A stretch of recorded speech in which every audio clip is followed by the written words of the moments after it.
नमस्कार साथियों, मैं देशराज अपने digital platform study of economics में आप सभी का स्वागत करता हूं। साथियों, आज हमारा जो टॉपिक है पूर्ति से संबंधित है, अर्थात पूर्ति का अध्ययन करेंगे आज हम इस वीडियो के माध्यम से। इससे पहले हमने पिछले वीडियो में मांग के संदर्भ में चर्चा की थी, जिसमें लास्ट वीडियो में आपको जो प्रश्न पूछा गया था,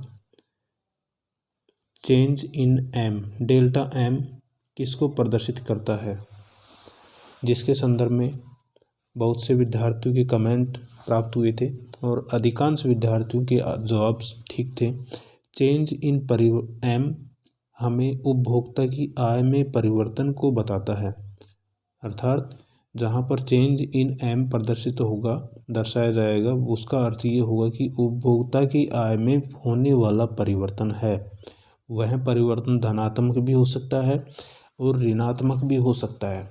उपभोक्ता की आय में वृद्धि भी हो सकती है और उपभोक्ता की आय में कमी भी हो सकती है। आज हमारा जो टॉपिक है पूर्ति का है। आज हम पूर्ति से संबंधित चर्चा करेंगे इस वीडियो में। पूर्ति का संबंध, अधिकांश तथ्य यहाँ पर मांग से संबंधित हैं। मांग और पूर्ति में एक निश्चित संबंध पाया जाता है, अर्थात यहाँ पर बहुत कम अंतर देखने को मिलेगा। जो चीज़ें हमने मांग वाले टॉपिक में सीखी हैं वे सभी तथ्य यहाँ पर काम आने वाले हैं। पूर्ति की परिभाषा, जैसा कि हम जानते हैं कि मांग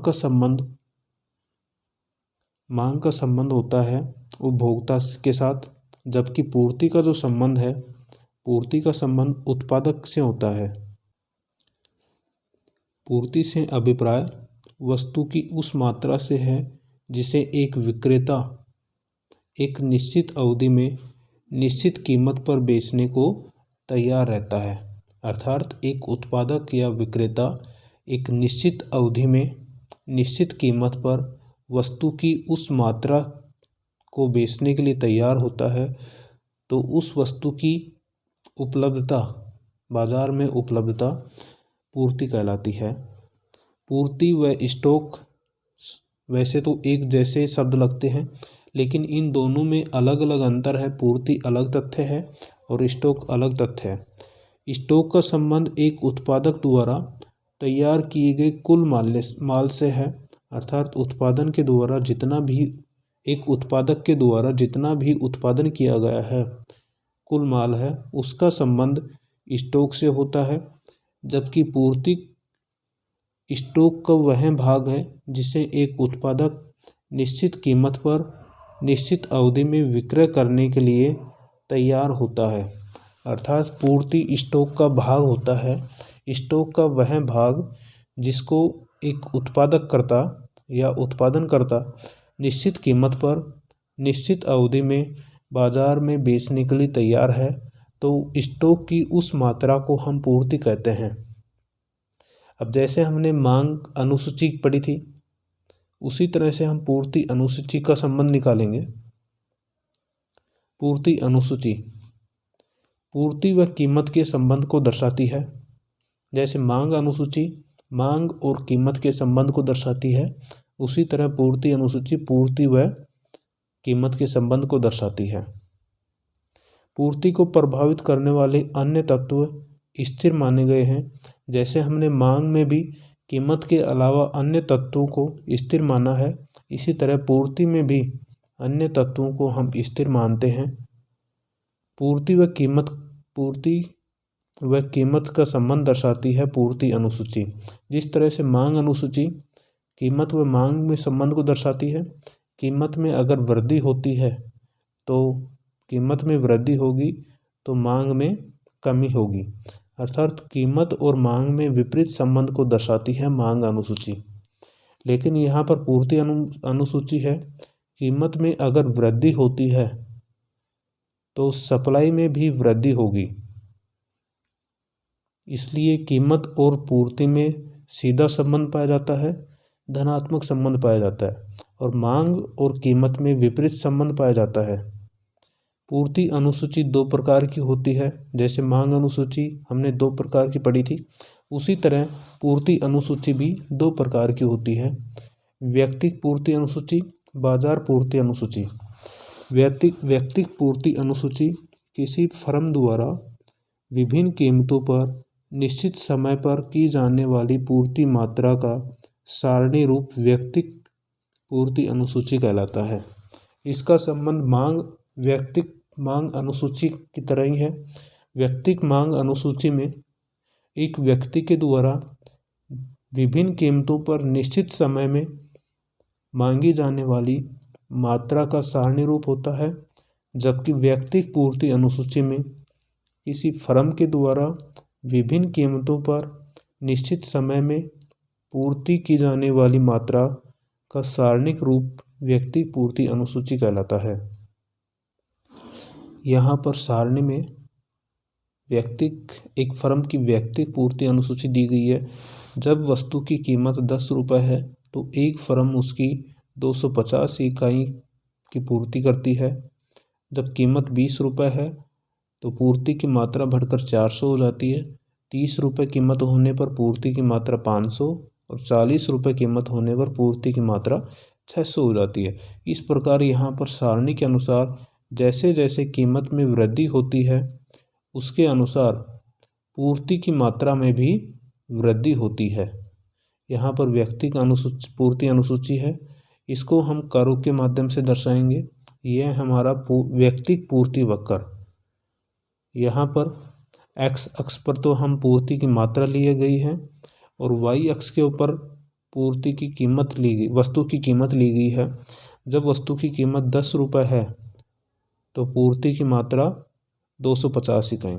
जब वस्तु की कीमत बढ़कर 20 रुपये हो जाती है तो एक फर्म बाजार में पूर्ति बढ़ा देती है और पूर्ति बढ़कर 400 इकाई हो जाती है। वस्तु की कीमत 30 रुपये होने पर फर्म अपनी पूर्ति की मात्रा बढ़ा देती है और 500 इकाई हो जाती है। इसी तरह 40 रुपये पूर्ति होने पर पूर्ति की मात्रा बढ़कर 600 रुपये हो जाती है। इस तरह से वस्तु की पूर्ति और वस्तु की कीमत में धनात्मक संबंध पाया जाता है, इसलिए पूर्ति वक्र धनात्मक होता है। जिस तरह से वस्तु की मांग और वस्तु की कीमत में विपरीत संबंध पाया जाता है, ऋणात्मक संबंध पाया जाता है, तो मांग वक्र ऋणात्मक, वस्तु की पूर्ति और वस्तु की कीमत में धनात्मक संबंध पाया जाता है तो पूर्ति वक्र धनात्मक होता है। नेक्स्ट हमारा है बाजार पूर्ति अनुसूची।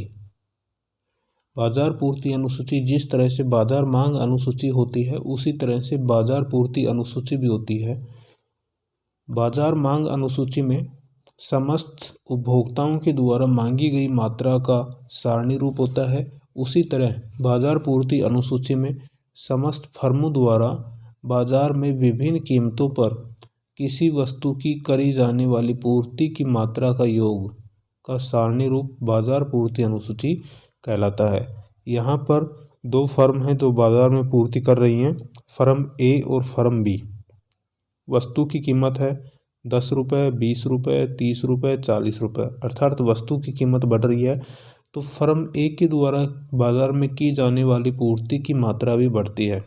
10 रुपये पर 250 इकाई, 20 रुपये पर 400, 30 रुपये पर 500 और 40 रुपये कीमत होने पर फर्म ए के द्वारा 600 इकाई की पूर्ति की जाती है। इसी तरह बी फर्म के द्वारा की जाने वाली पूर्ति 10 रुपये पर 400 इकाई, 20 रुपये पर 600 इकाई की पूर्ति की जाती है। 30 रुपये जब वस्तु की कीमत है तो बी फर्म के द्वारा 800 इकाइयों का पूर्ति की जाती है। जब वस्तु की कीमत बढ़कर 40 रुपये हो जाती है तो वस्तु की पूर्ति बी फर्म के द्वारा 1000 इकाइयाँ की जाती है। इस तरह से हम बाजार पूर्ति निकालने के लिए ए और बी दोनों फर्म के द्वारा की जाने वाली पूर्ति का योग करते हैं। तो 10 रुपये के ऊपर जब वस्तु की कीमत 10 रुपये है तो बाजार में पूर्ति होगी 650, अर्थात ए और बी दोनों की द्वारा की गई पूर्ति का योग बाजार पूर्ति होगा। 20 रुपये वस्तु की कीमत होने पर बाजार में पूर्ति बढ़कर हो जाती है 1000 इकाई। 30 रुपये होने पर 1300 और 40 रुपये होने पर बाज़ार में इसकी पूर्ति 1600 इकाई हो जाती है।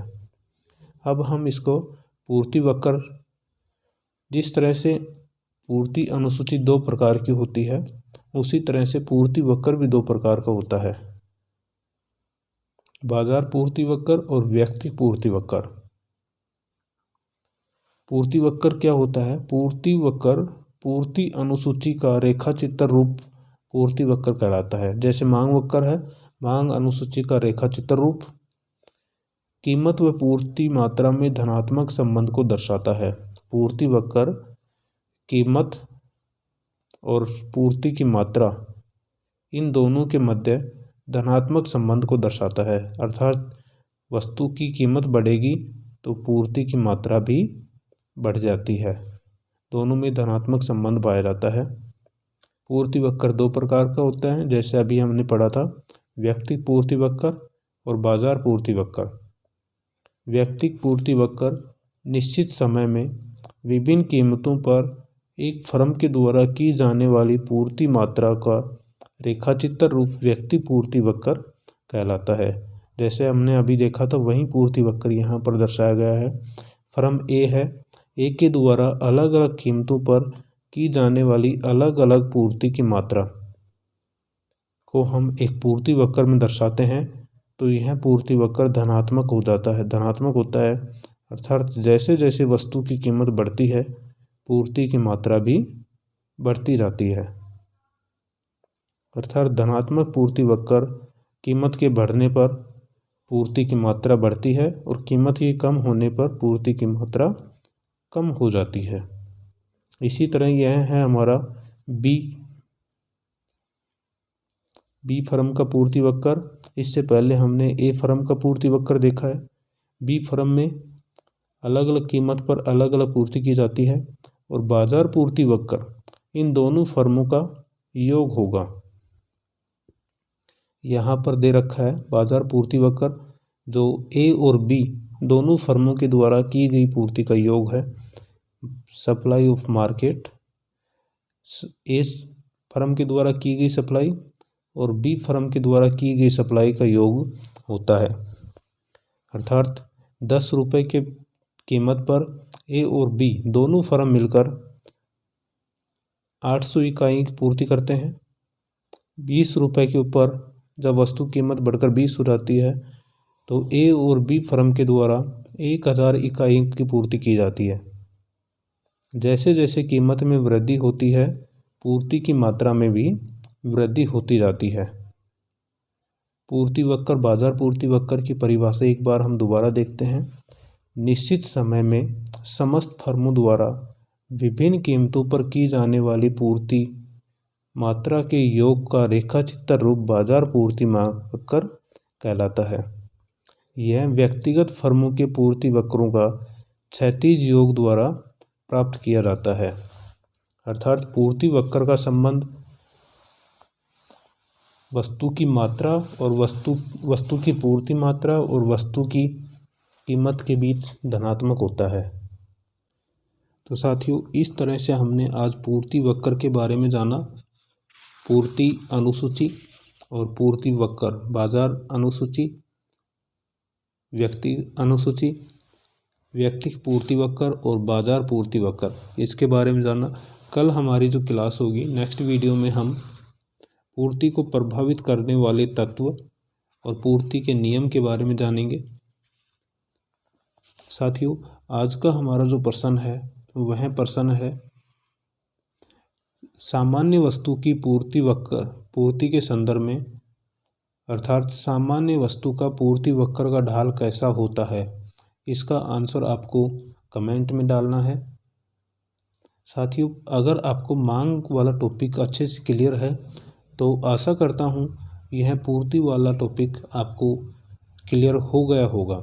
अगर आपको मांग का टॉपिक में कुछ प्रॉब्लम है तो पहले उसको आसानी से समझने की कोशिश कीजिएगा।